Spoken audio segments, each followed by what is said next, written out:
बिस्मिल्लाहिर्रहमानिर्रहीम। अस्सलाम वालेकुम। क्या हाल है आप सबका? उम्मीद है सब खुश होंगे, आबाद होंगे। अल्लाह सबको खुश और आबाद रखे, आमीन सुम्मा आमीन। और ईद गुज़र गई, रूटीन नॉर्मल आ गई सबकी, और जाहिर सी बात है हर कोई अपने कामों के अंदर मसरूफ़ हो गया। बस इस दफ़ा थोड़ी सी ज़िंदगी चेंज है, वो इसलिए कि इस वायरस की वजह से हर कोई अपने घर में है, और वही टेंशन एक सबके सरों पे सवार है। कहीं मिलना मिलाना, कहीं आना जाना सब बंद है। हम सब के फ़ायदे के लिए बस अल्लाह ताला हम सब को अपनी हिफ्ज़ व अमान में रखें, आमीन सुम्मा आमीन। और अपना ख्याल रखें, अपने अपनों का ख्याल रखें, अपने प्यारों का ख्याल रखें, क्वारंटीन करें।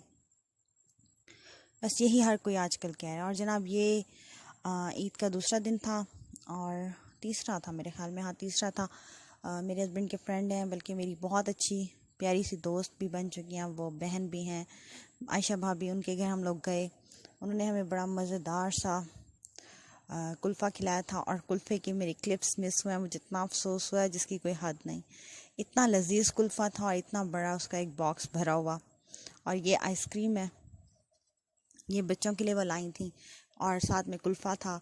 कुल्फ़ा बहुत लजीज था और बहुत बड़ा था, माशाल्लाह भरा हुआ डब्बा था। और भाभी आपका बहुत बहुत बहुत बहुत बहुत सारा शुक्रिया, आप इतना हमारा ख्याल रखती हैं, इतनी मोहब्बत रखती हैं। और हमारी गाड़ी भी इनके घर होती है, और हम इन्हें तंग भी करते हैं, मगर वो कहती हैं नहीं मुझे खुशी होती है। माशाल्लाह मेहमानों को देख के खुश होती हैं, नेक खातून है। अल्लाह ताला बच्चों के नसीब अच्छे करे, आमीन सुम्मा आमीन। और बच्चे बहुत खुश होते हैं जाके। और बस मुझे यकीन करें, मेरा दिल भी नहीं चाह रहा था ना वीडियो बनाने का, मेरे इतने अच्छे क्लिप्स मिस हो गए। लास्ट क्लिप थे, और बस वो क्लिप्स ऐसे गायब हुए कि मैं खुद हैरान परेशान हो गई कि गए कहाँ वो। बस यही मसला होता है जब मोबाइल जो है ना बच्चों की ऑनलाइन स्टडी में आ जाए। और मेरे छोटे बच्चों के पास होता है, यानी कि जो 2 क्लास में है मेरा बेटा, और माशाल्लाह बेटी 7th क्लास वाली, इनकी ही ऑनलाइन स्टडी हो रही। जो बड़े वाला है वो तो खैर उसका अपना है, वो नहीं लेता ना देता, इसलिए बस छोटे बच्चे हैं तो बस ऊपर नीचे कर दिए उन्होंने क्लिप्स डिलीट। उनसे क्या कहो डिलीट करने का, और क्या डिलीट हो जाता है। और ये आप सबके साथ होता होगा, तो बस मैंने कहा चले इन सब का शुक्रिया अदा कर दूं, सब इतना ख्याल करते हैं। और ये आ गए थे जी फिर मज़ेदार से यमी से कबाब। और इसी तरह से ईद हल्की फुल्की कोशिश की, ज़्यादा कहीं नहीं गए। जैसे पहले मैं बाहर जाती थी, आउटिंग करती थी, इधर जा उधर जा, किसी से मिल मिला। और वैसे भावलपुर जाके मेरा बड़ा दिल करता है वहाँ की सड़कों के ऊपर फिरना, ये वो, मगर नहीं जी इस दफ़ा ज़रा ख्याल किया। और ये ब्राउन शुगर थी, बड़ा ज़बरदस्त डब्बा था इसकी, ये फ्लेवर बहुत अच्छा था ब्राउन शुगर का। मुझे भाभी ने कहा था कि ये डब्बा लेते जाओ। उस वक्त तो मैंने गलती किया, मैं पछता रही हूँ, मैं लेती आती क्योंकि अब मैं यूज़ करी ना तो मुझे वो बड़ी याद आ रही है, बड़ी अच्छा उसका फ्लेवर था। चलें कोई बात नहीं, नेक्स्ट टाइम सही। और ये फिर हम आ गए थे अपनी नंद के घर, और वहाँ पे फिर कबाब और चाय। और सारा दिन बस एक चीज़ आप एक जगह पे खा लेना, फिर सारा दिन वही चीज़ चलती रहती है। और बस ये फिर हम लोग बैठे हुए थे, आपस में गपशप कर रहे होता है, इंसान बैठा होता है, इधर उधर की बातें ये वो जैसे सब करते हैं। अच्छी बात है, आप लोग भी अपना दिन अच्छा गुजारें, क्योंकि टेंशन लेंगे तो मज़ीद टेंशन होगी। कई ख़बरें आ रही हैं, कई लोगों की पॉजिटिव केसेस, ये वो। बस अल्लाह अपनी हिफ्ज़ मान में रखे। बहुत मुश्किल इंसान निकलता है किसी ना किसी काम के सिलसिले में, कोई ना कोई काम, कोई मजबूरी होती है तो इंसान घर से निकलता है। जितनी कोशिश करें निकलना तो पड़ता है, आज नहीं कल कोई ना कोई काम हो जाता है। बस अपनी तरफ से तो पूरी कोशिश करते हैं कि घर में रहें। बस अल्लाह ताला अपनी हिफ्ज़ व अमान में रखे सबको, आमीन सुम्मा आमीन। और ये बस अब हम लोग निकल रहे थे घर से, और ये फिर मेरी नंद है, उनकी देवरानी ने बना के भेजा था पुलाव, और साथ में रायता। चाहे मटर पुलाव मुझे बहुत पसंद है। ये मेरे ख्याल में लास्ट डे एक दिन पहले आया था, जिस दिन हम आ रहे थे ना उससे एक दिन पहले रात में उन्हें। क्योंकि मेरे पास क्लिप्स थे थोड़े से, मोबाइल पता नहीं कैसे इस दफ़ा क्लिप्स ऊपर नीचे में, तो बस जो थोड़े से क्लिप्स थे मैंने सारे मिक्स करके मैंने कहा आप लोगों से शेयर कर लूँ। फिर डेली की आपसे रेसिपीज़, व्लॉग, बेकिंग, कुकिंग कुछ भी आप लोगों से शेयर करती रहूँगी, साथ साथ चलेगा। बेकिंग भी चलेगी, कुकिंग भी चलेगी, क्योंकि घर में हैं तो इंजॉय करके रहेंगे। जितनी हम टेंशन लेंगे टेंशन बढ़ती जाएगी। कोशिश करें अपने आप को खुश रखें और मुकाबला करें हर चीज़ का। जब हम खुश रहते हैं तो वो भी हमारी सेहत के लिए अच्छा होता है, और हमें हर चीज़ के लिए तैयार रहना चाहिए। मुसलमान लोग हैं, चाहे जो भी है दुनिया के अंदर, सबको अपनी हर चीज़ के लिए तैयार रहना चाहिए, क्योंकि वक्त तो लिखा हुआ है ना, मुकर्रर है, वो तो नहीं टल सकता ना। और ये बन रही है जनाब आलू पालक। इसकी रेसिपी मेरे चैनल पे है और फिर मैं बना रही थी, और ये मेरी अम्मी काटती थी इस तरह से ना, तो मैंने कहा चले मैं भी इसी तरह से कट करती हूँ, मुट्ठियाँ बना बना के। और फिर मेरा छोटा बेटा और मेरी दरमियान वाली बेटी मुझे मुट्ठियाँ बना के दे रहे थे और मैं कट करती जा रही थी। और इस तरह से ये बड़ी लजीज सी पालक बनी और ग्रीन ग्रीन भी थी। एक आध दफ़ा हमने इसे उबाला दिया क्योंकि उसके बगैर हम लोग खा नहीं सकते। और ये है लाहौरी पालक, इसे कहते हैं, बड़े पत्तों वाली। आप मुख्तलिफ़ ज़मानों में मुख्तलिफ़ नाम होता है हर चीज़ का, और हर बंदे की अपनी रेसिपी होती है, और सबकी रेसिपीज़ बहुत अच्छी हैं, बहुत बेस्ट हैं। और अक्सर लोगों को तो मैंने ये देखा है कि वो खाने पीने पे इतराज़ ऐसे करते हैं जैसे बहुत एक्सपर्ट हों। कोई चीज़ आप बनाओ, कुछ करो, तो ऐसे ऐसे वो अपने आप को करते हैं ना जैसे भाई उनसे एक्सपर्ट कोई नहीं, चाहे जैसे भी इन्हें पकाना आता हो। खैर, मैं तो अल्लाह का शुक्र, जब से इस्लामी तरफ आई हूँ, दर्स वगैरह लेती हूँ इस तरह की चीज़ों से, मेरे तो अल्लाह ने शुक्र है जान छुड़ा दी।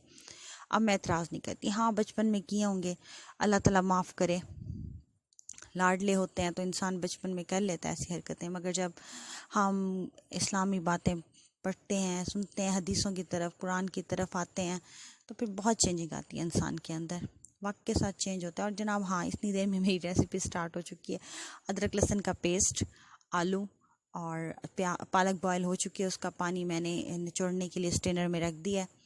और इसके बाद यहाँ पे तड़का लगाया है, जैसे सिंपल सा हम लगाते हैं, अदरक लहसुन का पेस्ट, इसमें प्याज नहीं डलते, और साथ में हल्दी सब्ज़ वाली, इन सबको पीस के साथ आलू डाल दिया, और साथ हरी मिर्चें, साथ कुटा हुआ लाल मसाला 1 टेबलस्पून, नमक हस्बे जायका, और सूखे धनिया मैं डालती हूँ, मुझे अच्छे लगते हैं, आपकी मर्ज़ी, आप ऐड करें ना करें। और ये जनाब अब हम इसमें मिक्स करेंगे पालक। पालक बॉयल होके स्टेन हो चुकी है, और ये थे पत्ते खाली, तो ये बॉयल में बिल्कुल नरम हो गए, इन्हें कोई हमें मंधना शंधना लगाने की ज़रूरत नहीं पड़ी। अक्सर गांव में लकड़ी के मंधने के साथ करते हैं, शहर में लोग ग्राइंडर में कर लेते हैं, या चॉपर जैसे हाथ वाला हैंड चॉपर होता है, उससे हैंड मिक्सचर उससे मिक्स कर लेते हैं। मगर जब खाली पत्ते हों तो इस पर ज़्यादा मेहनत नहीं करनी पड़ती। और इन्हें थोड़ा सा चम्मच चलाऊंगी और कवर करके रख दूंगी, क्योंकि ये पालक अभी ज़्यादा लग रही है, जब इसका पानी निचड़ेगा अच्छी तरह तो बिल्कुल थोड़ी सी हो जाएगी। देखा, नीचे हो गई है। और अब इसके आलू गल चुके हैं, पालक भी गली हुई थी, खैर वो तो बॉयल हो गई थी, गल गई थी। अब आलू गल चुके हैं, अब हम इसमें मिक्स करेंगे दही। दही मिक्स करके इसे फिर कवर करूँगी, और कवर करने के बाद जो है ना, तकरीबन ये दही भी मेरे पास फ्रोज़न होती है, मैंने आपको बताया। अक्सर मैं घर में दही बनाती हूँ, या लस्सी बनाई, मक्खन बनाया, तो उसे फ्रीज़ कर दिया, फिर उसके क्यूब बना लिए। और बस जैसे ही दही भुन चुकी है और ये सालन तैयार, और बड़ा ही सिंपल सा सालन, साथ में रोटी और साथ में मक्खन। मक्खन भी आप मेरे चैनल पे रेसिपी आप पीछे चेक कीजिएगा, रेसिपीज़ मेरी चेक करें, बहुत अच्छी हैं और बहुत सारी हैं जो मैंने आप लोगों के साथ शेयर की हैं। मज़ीद आप कहेंगे तो मैं और भी शेयर करूँगी, और अब इंशाल्लाह ताला आप सबके कमेंट्स के जवाब वगैरह भी दूँगी, क्योंकि कब से मैं बिज़ी थी, रमज़ान में आप यकीन करें हिम्मत नहीं हो रही थी रोज़ों में। और हाँ, ये है चीज़, अब इधर मैं गई थी ग्रॉसरी करने, तो वहाँ पे का तो नक्शा ही बदला हुआ था, एलोवेटर वगैरह लगे हुए थे, तो मैंने कहा है ये क्या है। फिर ऊपर जाके देखा तो चीज़ अब एक बहुत ही अच्छा सा मॉल बन चुका है, अब बिल्कुल उसका नक्शा चेंज हो गया है, और ऊपर बहुत खूबसूरत मॉल था, बहुत अच्छा लगा मुझे जाके। और आप लोग जब हालात सही हो जाएं, ये कोरोना वगैरह का मसला ख़त्म हो जाए, खुद जाइएगा, चेक करिएगा, जो मुल्तान में रहते हैं। पहले तो हम कह देते थे, कोई भी शहर वाले आते थे आउटिंग के लिए आ जाते थे, मगर अब जो मुल्तान शहर के भी हैं वो भी बहुत कम जा रहे हैं। और इतना रश नहीं था क्योंकि मैं जल्दी जल्दी गई थी, और बस मैं एक सिर्फ चक्कर लगाया था देखने के लिए कि है क्या क्या। और अब वो माशाल्लाह इतना बड़ा हो चुका है कि सोशल डिस्टेंस खुद ही आ जाता है, और उसके जो हैं क्या कहते हैं उससे काउंटर, वो भी काफ़ी दूर दूर हैं, इसलिए कोई इशू नहीं था। बाकी आप लोगों को ज़रूरत हो तो घर से निकले, वरना ना निकले। मैं भी बस ज़रूरत थी तो निकली, वरना अब नहीं जाना भाई। ये तो उसका नक्शा बदला हुआ देख के मैंने कहा चलें आप लोगों से थोड़ा सा शेयर कर लूँ। बताइएगा आपको कैसा लगा आज का व्लॉग, रेसिपी भी। और मज़ीद इंशाअल्लाह ताला 1-2 दिनों तक ये व्लॉगिंग जैसे चल रही है चलती रहेगी, तो साथ में कोई रेसिपीज़ भी आपसे शेयर करेंगे, क्योंकि सब घर में अच्छी अच्छी रेसिपी बना रहे हैं, बच्चों का भी दिल चाह रहा होता है। और एक तो अच्छा पता है क्या है, गर्मियाँ भी बहुत हैं, हमेशा हम गर्मी की छुट्टियाँ भी ऐसे ही गुजारते हैं, सोते जागते खाते पीते। तो अब भी वही हाल है, गर्मियाँ हो गई हैं, सारा दिन गर्मी गर्मी गर्मी, उसके बाद चाहे एसी भी चल रहा हो ना तो नहीं है मज़ा। गर्मी तो अपनी जगह रुकी हुई है। कुकिंग करने तो निकलना पड़ता है ना किचन में, तो वहाँ पे तो एसी नहीं होता, तो फिर गर्मी तो होती है। बेशक आप जितना बच सके ना काम से, कितना, हाँ वो जिनके घर खानसामा है और सब कुछ है वो फिर भी कुछ रिलैक्स हैं। अगर जिन ख़वातीन को कुकिंग करनी पड़ती है ना उन्हें लग पता जाता है। और बताइएगा आपको कैसा लगा, दुआ में याद रखिएगा। मेरे चैनल को लाइक करें, सब्सक्राइब करें, क्लिक द बेल बटन। अल्लाह हाफिज़। और व्लॉग आपके साथ चलता रहेगा उनकी अपनी आवाज़ों में।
पूरे मेंशन करते हैं कि बाजू वाला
Gracias.